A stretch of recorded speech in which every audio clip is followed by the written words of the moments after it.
GST வரி விதிப்புக்கு எதிர்ப்பு தெரிவித்து கடலூர் மாவட்டம் முழுவதும் சுமார் 5000க்கும் மேற்பட்ட ஹோட்டல்கள் மூடப்பட்டுள்ளன.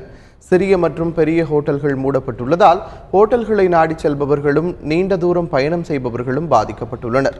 தள்ளுவண்டி வியாபாரம் மட்டும் விறுவிறுப்பாக நடைபெற்று வருகிறது.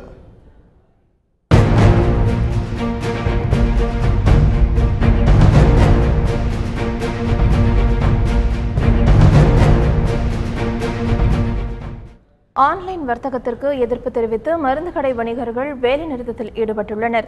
ஆன்லைன் மருந்து விற்பனையை தடை செய்ய வேண்டும் என மருந்து கடை வணிகர்கள் தொடர்ந்து வலியுறுத்தி வருகின்றனர்.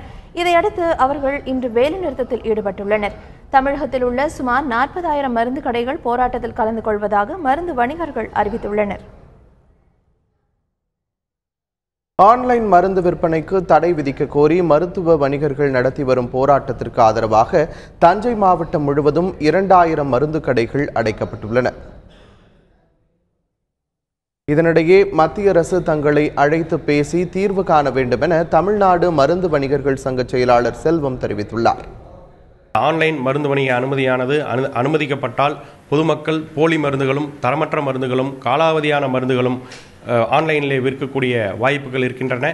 அவ்வாறு மருந்துகள் விற்பனை செய்யப்பட்டால் தவறுகள் ஏதாவது ஏற்பட்டால் மருந்து கட்டுப்பாட்டுத்துறை அதிகாரிகள் அதை கண்டுபிடிக்க முடியாத நிலை அதிலே உள்ளது.